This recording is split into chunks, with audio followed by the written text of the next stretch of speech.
നമ്മൾ സാധാരണ ഇതിനെ സോഷ്യൽ വർക്ക് എന്ന് പറയും. പക്ഷെ അതിൻ്റെ കറക്റ്റായിട്ടുള്ള ടേം CSR എന്നാണ്. CSR, corporate social responsibility.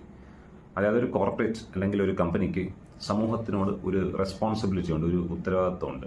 അങ്ങനെയാണ് ഈ CSR എന്നുള്ളൊരു പദം, കോർപ്പറേറ്റ് സോഷ്യൽ റെസ്പോൺസിബിലിറ്റി എന്നുള്ള പദം വരുന്നത്. ഇപ്പോൾ CSR എന്തുകൊണ്ട് ഒരു കമ്പനി ചെയ്യുന്നു എന്ന് ചോദിച്ചു കഴിഞ്ഞാൽ നമ്മൾ ആദ്യം പറയുന്നത് അവരുടെ മാർക്കറ്റിങ്ങിന് വേണ്ടിയിട്ട് എന്നുള്ളതാണ്. സമൂഹത്തിന് വേണ്ടി അല്ലെങ്കിൽ പ്രകൃതിക്ക് വേണ്ടി എന്തെങ്കിലുമൊക്കെ നല്ല കാര്യങ്ങൾ ചെയ്തു കഴിഞ്ഞാൽ കമ്പനിക്ക് ഒരു മാർക്കറ്റിംഗ് കിട്ടും, ഒരു ബ്രാൻഡ് വാല്യൂ കിട്ടും, ആൾക്കാർ ആ കമ്പനിയെക്കുറിച്ചുള്ള അഭിപ്രായം ആൾക്കാരിൽ ഒന്ന് മെച്ചപ്പെടും. ആ കമ്പനിയിൽ ജോലി ചെയ്യുന്ന ആൾക്കാർക്ക് അവിടെ ജോലി ചെയ്യാൻ അഭിമാനം കൂടും, ഇൻവെസ്റ്റേഴ്സിന് ആ കമ്പനിയിൽ ഇൻവെസ്റ്റ് ചെയ്യാൻ ഉള്ള ഒരു താല്പര്യം കൂടും. ക്ലയൻസ് വരുന്നുണ്ടെങ്കിൽ CSR ഒക്കെ ചെയ്യുന്നുണ്ട് എന്നറിയുമ്പോൾ ആ ക്ലയൻസിനും കമ്പനിയെക്കുറിച്ച് ഒരു ഉത്തരവാദിത്ത ബോധമുള്ള ഒരു കമ്പനിയാണ് എന്നുള്ളൊരു തോന്നൽ വരും. ഈ കാര്യങ്ങളെല്ലാം സത്യമാണ്. എങ്കിലും ഈ CSR എന്നുള്ള കാര്യത്തിന് വേറെയും 2 തലങ്ങളും കൂടെ ഉണ്ട്. ഒന്ന്, അത് വളരെ എളുപ്പം പറഞ്ഞു തരും. ഒന്ന്, CSR മാൻഡേറ്ററി ആണ് എന്ന് വെച്ച് കഴിഞ്ഞാൽ ചില കമ്പനി നിർബന്ധമായിട്ടും CSR ചെയ്തിരിക്കണം എന്ന് പറഞ്ഞ് നിയമപരമായി മാൻഡേറ്റ് ചെയ്തിട്ടുണ്ട്, അതായത് നിർബന്ധിക്കപ്പെട്ടിട്ടുണ്ട് എന്നുള്ളതാണ്.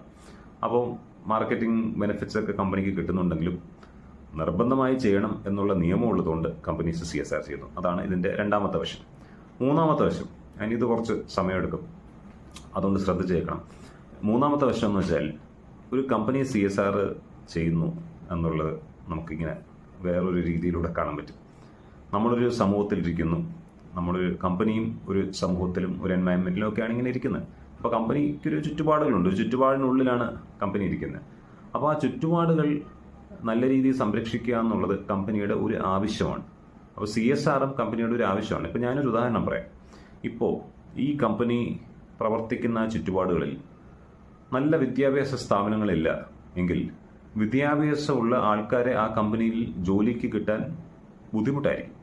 അപ്പോൾ കമ്പനി ആ സ്ഥലത്തെ വിദ്യാഭ്യാസത്തിൽ താല്പര്യം കാണിക്കുന്നു എന്ന് പറയുന്നത് കമ്പനി സമൂഹത്തിനോട് കാണിക്കുന്ന ഒരു ഉത്തരവാദിത്തം മാത്രമല്ല, കമ്പനി സ്വന്തം ആവശ്യങ്ങൾക്ക് വേണ്ടിയിട്ട് അല്ലെങ്കിൽ സ്വന്തം ഇൻട്രസ്റ്റിൽ ചെയ്യുന്ന ഒരു പ്രവർത്തനം കൂടെയാണ്. അപ്പം ഒരു സ്ഥലത്ത് വിദ്യാഭ്യാസം പോരായെങ്കിൽ അവർക്ക് നല്ല വിദ്യാഭ്യാസമുള്ള ആൾക്കാരെ ജോലിക്ക് കിട്ടാൻ ബുദ്ധിമുട്ടായിരിക്കും.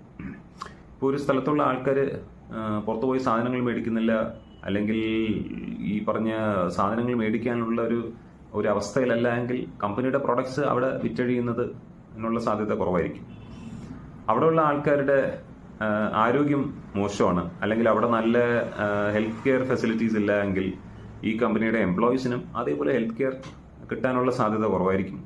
നല്ല ഹെൽത്ത് കെയർ കിട്ടിയില്ലെങ്കിൽ എംപ്ലോയീസിൻ്റെ പ്രൊഡക്ടിവിറ്റി കുറയും, എംപ്ലോയീസ് കൂടുതൽ ലീവ് എടുക്കും,